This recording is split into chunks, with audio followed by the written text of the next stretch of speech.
This is The Meaningful Way. I'm your host, Luke Iorio.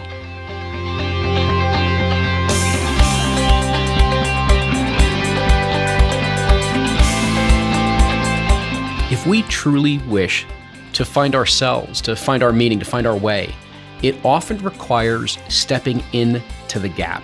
Because in that gap is where we face our fears and we find new virtues. And it's where we ultimately choose consciously which direction, which path we're going to pursue. Well, today, we're going to step into that gap with our guest, a coach, a consultant, a speaker, an alchemist, and a philosopher of sorts. And her secret sauce has been combining all of these backgrounds, all these modalities in philosophy and science, and nearly 30 years of coaching top executives to bring some of the wisdom and insight that she'll have to offer to you today.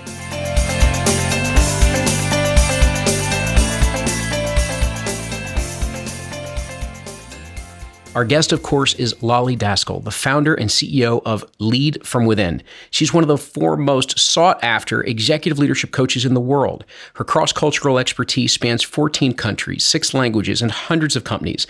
And it's really no wonder why Huffington Post has called her the most inspirational woman in the world. Lolly explores her insights from her work with leaders around the world and shares her proprietary insights on leadership styles and consequently leadership deficits in her newest book, The Leadership Gap: What Gets Between You and Your Greatness. Of her many awards and accolades, Lolly was designated a top 50 leadership and management expert by Inc. magazine. Her writing appears in the Harvard Business Review, Inc., Fast Company, Huffington Post, Psychology Today, and so much more. Guys, we are in for a fantastic conversation today. And with that, Lolly, thank you so much for joining us here on The Meaningful Way. It is a true honor and a privilege to be here. Thank you. So I guess maybe before we get into some of the current work that you're doing, because you're doing such fascinating work out in the world with your writing, with the coaching work you're doing, but I love for everyone to get a sense of a bit of, who you are and who you were, meaning where have you come from? Too often the stories and interviews tend to focus on what I like to call the after picture, and people get to see the results and the expertise that's there today. But it's also very helpful to understand how you have found that way for yourself. So I was wondering if you could just give us a little bit of that sense of your background and where you began on this great journey that you've been on. Absolutely. And I think where you come from is just as important as where you're going. So I started out as a little kid being extremely, extremely curious. I was one of those children that would ask, why is this way? And why is it that? And why? I used to drive my parents insane. And most of the time, the answers were, because that's how it is. That's how it has to be. And for a little kid that was curious, that wasn't enough. And I grew into a teenager and into adulthood, always seeking, always wanting to know more. And it's in this seeking that I came upon my mentors, came upon my teachers, came upon the way I live my life today. It was asking the question about why led me to a question about who I was being. Because what I found was why wasn't enough. There was a layer underneath that I had to figure out about who. And in learning about who I am, I ended up teaching about what we find within ourselves. I always tell my clients is that we teach what we need to learn. And so in the very beginning, that's how I started. I started out a student of psychology and a student of philosophy, because that's where the answers were to who am I being. And I'll never forget, I spent my early years taking every single program and modality that you can find. I enrolled myself in every class that had to do with human behavior. It went from as unique as taking an S program and a form program to core energetics, core behavioral, anything that you can imagine that has to do with human behavior, Lolly attended. And I still do that today. I'm still looking to learn, and I'm still, as an adult, asking who. And, that kind of question makes me curious enough to attend all kinds of classes still today in order to know more. I love that. And I love the simplicity. And maybe it's something that we lose along the way just a little bit, is that question why originally, for some of us, some of us today, maybe that why usually takes on the feeling like you need to justify or explain or rationalize. But when you ask it as a kid, you ask it with such beautiful curiosity and seeking, and it's that you want to learn. And I think so many of us could get back in touch with that side of the why. And I like that where you take it from there is really the depth in terms of understanding who we are. Because as much as there is this attention as to why from a purpose and meaning standpoint, it really is about who we are, from which all of that ends up ultimately getting created. Absolutely. Absolutely. And you said it beautifully, because the layer that really matters is the who. Yeah. That will answer the why. My parents were right when they said, why? Because that's how it is. In the right? In the Talmud, it says, I used to go, why me? And they go, why not you? Mm-hmm. And so I had to figure out the who, so I can understand the why. I love that. And I know in just us starting to get to know each other over these past little couple of conversations that you and I have been having, you also shared with me a bit that, in your journey, it's almost, at least as you described it, that, it was nothing overly extraordinary. There's nothing overly dramatic or traumatic, that it was, a usual journey for you to take. And one of the reasons why I wanted you on the show is that I think there's so many that are out there that we don't have the overly profound experience that maybe some of the other guests and certain individuals do go through within their lives. But it's being able to ask these questions so that, and this is what I wanted to connect it to, so that we can really get to what you pose as your mantra and motto, which I find really interesting, which is we are here to be our most valuable. And I think that's something that so many of us strive for, regardless of our circumstance. So I was wondering if you could just speak a little bit to that motto of we're here to be our most valuable. And where did that come from, and what does that connect to for you? Absolutely. So I've been coaching for 3 decades, and I have coached thousands and thousands of people one-on-one and in workshops and at conferences. People are always coming over to me. And there has been a running theme in what every single person has ever said to me in every conversation. Every conversation goes this way: what do you want to do in your life? And they always answer, I want to have some purpose. I want to know I have meaning. I want to know that I contributed, and I want to be memorable. And people always talk about impact. People always talk about influence, and they talk about inspiring others. And this is a running theme that happens all the time. And what I came to understand was that people were looking for validation that they mattered. And so I decided to just have a sentence. You are valuable. You have greatness within you. I did a master class yesterday, and to thousands of executives around the world. And after I made every point, I said, do you know why I'm making this point? I said, because greatness lies within you. And I did this like 9 times over and over in a 45-minute masterclass. And afterwards, I got the most beautiful email and said, nobody ever says that to us. Nobody ever thinks we have value, that we contribute. We have to show up, and we have to do, and we have to do.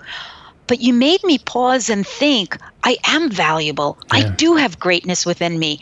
And when I got that email, again, it served me in the way it served him, because my mission is all about serving others. And it felt really good that I was able to help him recognize that he was valuable and that greatness did lie within him. I absolutely love that. It's one of the things I've talked about on this show. It's one of the things that I love is, for myself, it is really truly about serving those that serve others, and creating this incredible community of individuals where we are really supporting one another and creating this ripple effect of meaning and purpose and value and self-inquiry within this world.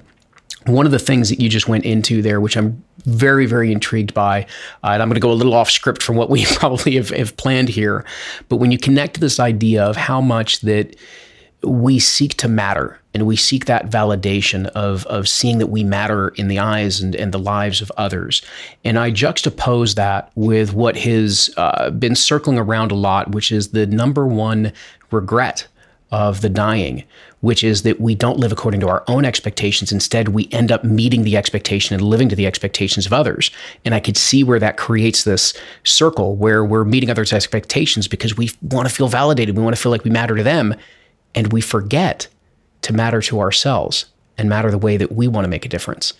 And I'm just curious how that dynamic has played out and what you've seen with all of these decades of experience and all of the individuals that you've had the chance to work with. How do we break that? How do we break that idea of trying to meet the other's expectations and recognizing the difference we want to make, the way in which we want to matter, is actually being true to ourselves? So you bring up a great point, and I'm happy you went off script. But one of the things that people often do is they overlook how far they have come by taking what they've accomplished for granted. Mm-hmm. So when I say to my client, greatness lies within you, I have them almost, it gives them not a knee-jerk thing, but it propels them to say to themselves, it does it? How so? What did I do that she should say that to me? And that's when, hopefully, all the negative messages that we say to ourselves constantly, I'm not this, I'm not that, I'm not that, some of the things that we have done, we start to remember. The biggest mistake we do is take things that we do for granted. Some people, what happens is that when things come easy to us, we brush them aside, right? It's like, oh, that little thing I did, oh, that was nothing. No. It was a big deal to me. And so don't take what you've accomplished and what you do for granted. That is the way to own the best parts of who you are so you can feel valuable, so you can feel that you do contribute. Excellent. So let me ask you, why coaching? Meaning there's a lot of modalities that are out there. There's a lot of different ways that you could help people step into being their most valuable, but you chose coaching as one of the main paradigms by which you help people. And I'm just curious, what was it about the profession, about the methodology that drew you into being a coach? I didn't choose it. So what happened was, the very beginning, when I wanted to understand and I was curious and I wanted to be a student, right? And so I ended up being a teacher. So I was teaching everything that I was learning.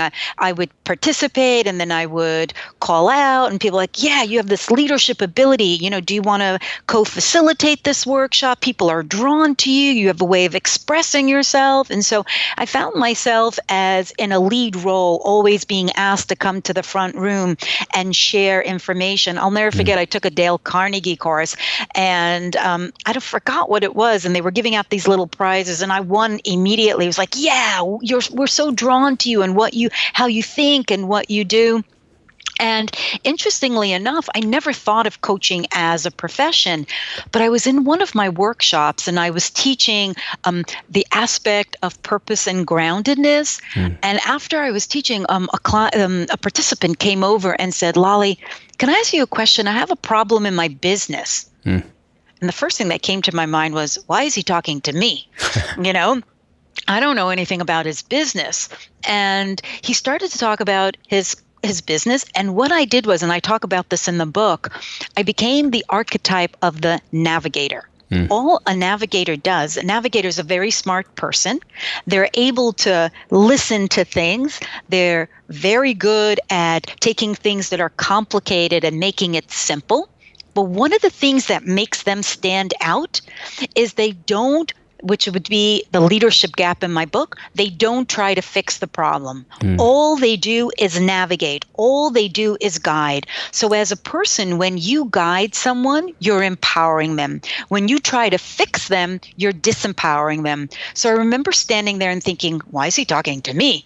So then another voice said, do what you always do. Ask him great questions. And so he started to talk to me about his problem, and I was asking him all these questions. So what do you think you should do? And what do you think if you do that, what will happen? And I remember we were talking around for 2 hours. And after we were talking, he said, Lolly, I want you part of my business. I want you to be, he called me the fixer. I want you to be my fixer. What you just did, nobody's able to do for me. I feel so empowered by the conversation I had with you. I want you to be my private coach. And so I started working with him Because what happened was I didn't tap into, and I talk about this in my book too, I didn't tap into the self-doubt that I had. Yeah. I tapped into the parts of me that is competent and is capable. I'm great at asking questions, and I'm great at guiding people and steering people instead of fixing people. And so he and I started a coaching relationship, and he catapulted my business because people were asking him at dinner parties and at events, what has happened to you? You're a different person, completely different person. He goes, oh, I have this coach whisperer and she does this. And he actually got my first 10 clients because he would recommend me. Because you know what, this is what he always, make me look good, Lolly. I said, I'm just going to do my best. And because I was able to bring them results, they have recommended me to other folks and other folks. And before you knew it, I was a coach. I was a business consultant. That's great. It's great. And it's funny how often I hear different versions of stories like that, of how people actually do get into this field of coaching. The piece that I actually really want to highlight there, because I'm also curious about this being, and I'm assuming is so central to your own work, is that when you really truly start to step into who you really are, meaning that you step into this idea of an archetype, and I will clarify what that is in just a little while, but you really begin to own that part of yourself. People just start to get drawn in, almost magnetized to you, because they can feel something so genuine, so authentic, and there's power in that, and they're drawn into that. And my guess is that that's a lot of part of what you did with that first client, and that's really the nature of a lot of the work that you do, is helping people step into who they truly are. And then it has this cascade effect across the rest of what it is that they do. How true is that? It's interesting the way you put that. I do that, but I want to be very mindful for everybody listening to this call, is that, yes, I chose to step into a role, but in my mind, there was still that gap playing very loud and clear. It was still saying, why me? I don't think I can do what he wants me to do. But I had a choice in that moment. So it's more about a choice than stepping in. I had a choice to stand in my greatness and be someone who is confident, or I could have chosen my gap and said, you know, I have self-doubt. I feel like an imposter. I'm not the right person to be talking to. And then I could have chosen that path. And I don't think I would be where I am today. So we have a choice. That's the most important thing. Is people think that life is so out of control all the time.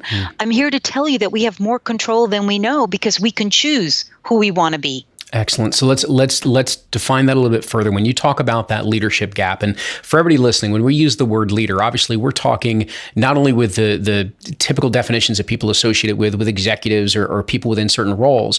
We're talking about parents, teachers, nurses, anybody that has that influence and impact on other human beings, including on yourself.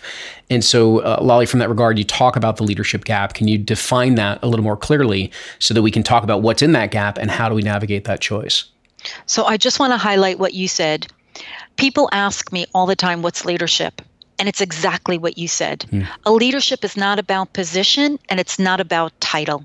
Yeah. If you're impacting someone, if you're influencing someone, if you're advising someone, if people listen to you, you are a leader. A parent, it could be a teenager, it could be, you being a coach, it could be anyone in any position, a nurse, a teacher. You are a leader. So when we talk about the leadership gap, we're talking about you, those that are listening to this conversation today. Excellent. So what you asked me, and I'm sorry, I really wanted to make that point because it's how because it's what I do, and people always ask me, what is leadership for you? But I want to talk about, I think you asked me. It's the leadership gap. The leadership gap, right. So think about it this way. Within us, we have strengths and weaknesses. We have good and bad. We have light and darkness. We have all of that, and that's what makes us whole. To deny one is to deny everything about us. We can't, and this is the mistake of many books that are out there. They're like, work towards your strength and only rely on your strengths. And I think it does a disservice to us, because when we feel weak, when we feel we cannot do things, then you think you're the only one that feels that way. And I'm here to tell you that within us, every single person has parts within them that they might not be so proud of, and that comes across as a weakness. So what I talk about in my book is that Within us, we have a part that's great, and we have a part that brings us to our gaps, the leadership gap. And by recognizing the difference within the two of them is where we can choose who we want to be. But all of us, every single human being has within us this polarity of character. We all have the dark and the light, the greatness and the shadow and the gap. So that does exist. And I just really wanted to make clear that we all have it, but we can all choose. Well, I think that's so important. And I love the way that you're describing it, which is that when we only try to convince ourselves that there is this only this strength or this light that is supposed to be there, it's as if we're denying parts of who we are and what's part of our human experience. And that, turning a blind eye to something does not make it go away. Instead, the more that we can just acknowledge it and understand that these are all of the choices that are in front of us, these are all of the parts that are in front of us, but here's what I choose to move forward with. Here's what I choose to live into now. It's a very, very different way of viewing the world, and it doesn't block anything out. So I always tell my clients, and I've said this 1,000 times from stage, I've always said that what you don't own owns you. Great. Yeah. So I think it's very important that we own all parts of who we are. So let's talk. You frame the book is framed around these 7 archetypes, and so if you could describe what is, just so we can be very clear, what is an archetype in the way that you are using it, and then we can dive into. You've already mentioned the navigator. You've mentioned briefly 1 or 2 other things, and maybe we can dive a little bit further into one of these. So let's talk about what is an archetype. An archetype is a persona, a behavior that is a universal truth for all of us. So in my book, it's a rethink system. It's an acronym for the 7 archetypes, and I'll just highlight it at a very high level. Great. There's the rebel, who's confident, the explorer, who's intuitive, the truth teller, who speaks with candor, the hero, who's courageous, the inventor, who does everything with integrity, the navigator, who's trusted, and the knight, who is loyal. And if this is something very important, don't concern yourself with the titles of the archetypes as much as the virtues that come with these archetypes, because archetypes are not about skills. It's our behavior, it's our virtues, it's our principles. So I don't want to be known as Lolly, my tombstone, Lolly Daskal was a great executive leadership coach. No, Lolly Daskal was confident and spoke with candor and was courageous and led with integrity, and she was trusted and she was loyal. That's where you get your purpose. That's where you get your meaning, and that's where you find your greatness. I really like the frame here around this idea that what we're looking to find within ourselves and what we're looking to connect with is this idea of the virtues, and that the archetype is it's a placeholder. It's a personification of that virtue come into being, as it were. But it's really the focus in on these virtues that is what you're helping us recognize is one of the choices that we can make. And so I'm curious, where did you begin to identify these virtues that seem to be almost the pivot point of where all of these archetypes and effectively the counter archetype can arise from? In every workshop, in every coaching session, if you ask people the top 10 values that they most value, like what speaks to them, what do they want to be known for, these are them. People always talk about, I want to be known that I was loyal to you. I want to know that you can trust me, that I had integrity, that I was courageous when I was fearful, that I told you the truth, that I used my intuition, I used my heart instead of always my mind, and I was confident in what I did. If you think about that, is that you? I know it's me. And this came from every single person that I coached with. All I did was take the accumulative of information and harmonize it and synergize it into a system, into a kind of take all that's complicated, simplify it so people can apply it. Excellent. And it's certainly one of the things I have found in being fortunate enough to have the chance to read the book upon its, coming up on its release, is the practicality of something that has complexity to it, but that you explain in a really available, really accessible manner, so that we can put it to just very direct use very, very quickly. One of the things that I noticed when you mentioned it before, and I certainly saw it within the course of the book, is that as we were beginning to recognize these virtues in ourselves and figuring out which are the ones that we resonate with most deeply, the other part of it that you present us with is the word you used before, is the shadow. Meaning, what is the shadow side of these virtues that perhaps lead us to embody things that we don't want to embody? And I was wondering if you could speak a little bit about what that shadow looks like, because it embodies the fears and the self-doubt and the self-interest and the ego and the things that tend to get in our way. Right. If you think about the word ego, I came up with an acronym many years ago. Ego edges greatness out. So if that is true, let's go back to the archetypes and think about this. So if the rebel is confident, the leadership gap turns out to be an imposter who has self-doubt. If the explorer is about intuition, the leadership gap becomes the exploiter who manipulates. If the truth teller is all about speaking with candor, the leadership gap is a person that's a deceiver who creates suspicion. If the archetype of the hero is to be courageous, the leadership gap is a bystander who is fearful. And then we have the inventor, the archetype of the inventor, that everything that they do is with integrity. But the leadership gap is of a person who's a destroyer who comes across as corrupt. And then we have the navigator. I love the archetype of the navigator, because for the navigator, they're trusted. People really gravitate towards them. But the leadership gap is the fixer who is arrogant. And then we have the last archetype, and it's not about gender. It's about the characteristic. It's the virtue. The knight is about loyalty and protection and about serving others. But the leadership gap is sometimes we can be the mercenary who's self-serving. Now, you might be thinking to yourself, those are very harsh leadership gaps. That's not me. But I have seen this when we are stressed, when we're overworked, when we are challenged, when we're exhausted. Sometimes the worst parts of us come out to play, and we don't even know that it exists. And we only see it when we say something, and then we see somebody's reaction to us, and you go, what did I just do? But it does exist because I have seen it in action 1,000 times. Well, it's interesting. I'm curious, I guess, maybe for your take on this, because one of the ways that I've described this is that so often some of the shadow that's there, it doesn't come full force and obvious to you. Instead, it's a very, very subtle thing that begins to creep in. I've described it as the faces of fear, for instance. Sometimes it doesn't start as fear. It starts as resistance, or it starts as a little bit of attachment, or it starts as something else. And it's before you know it, you've walked in a different direction. And so I'm curious, how you see that play out, where it's much more subtle and it begins to creep in and pull you off the mark.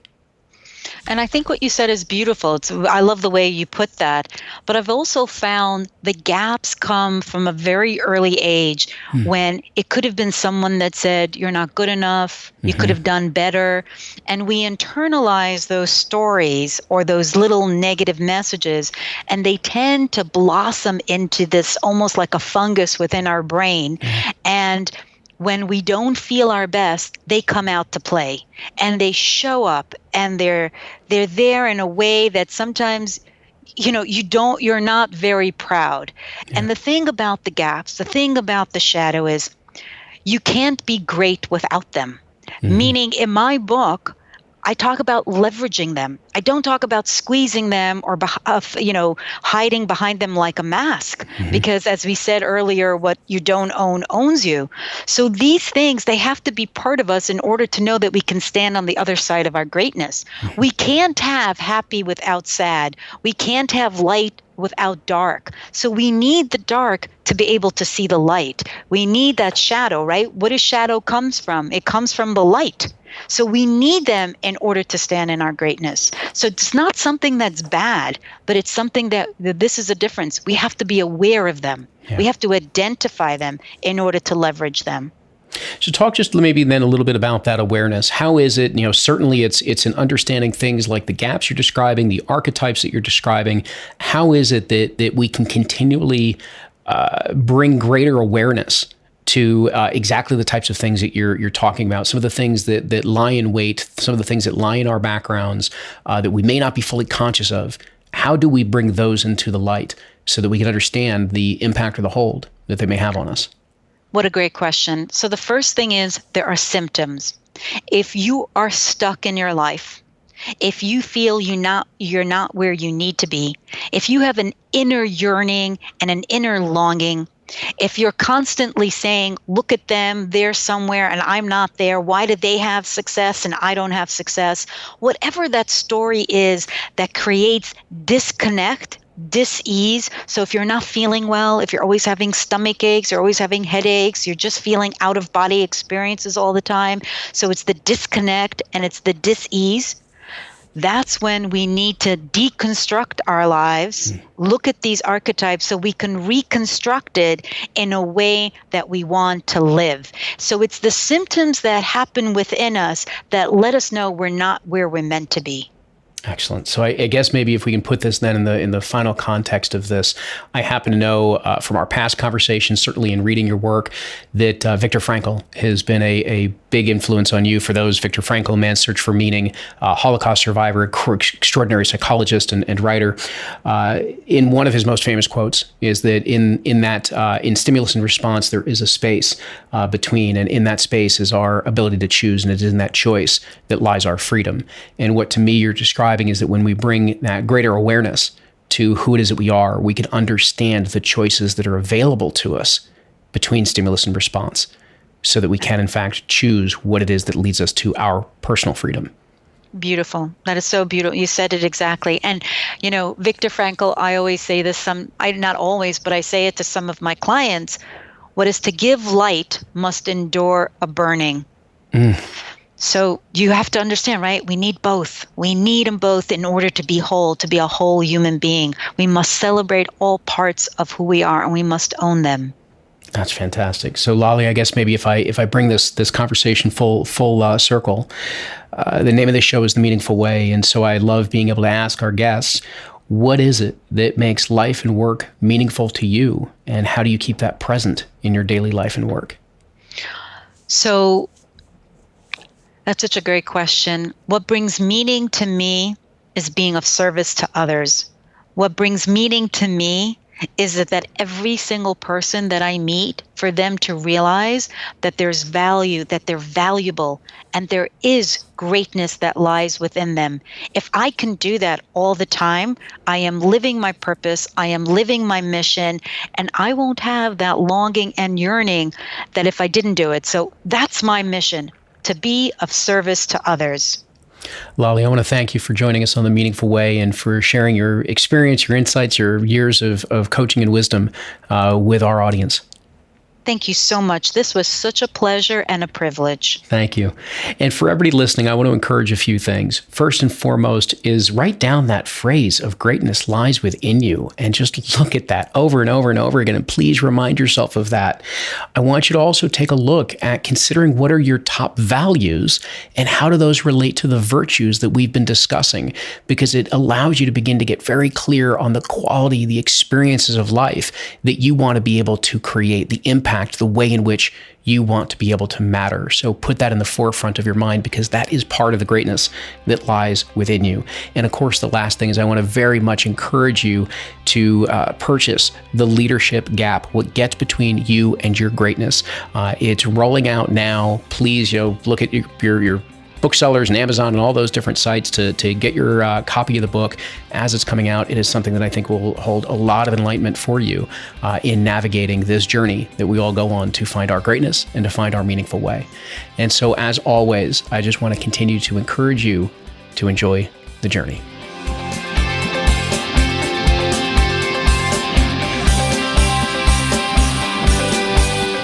Thanks for tuning in to The Meaningful Way.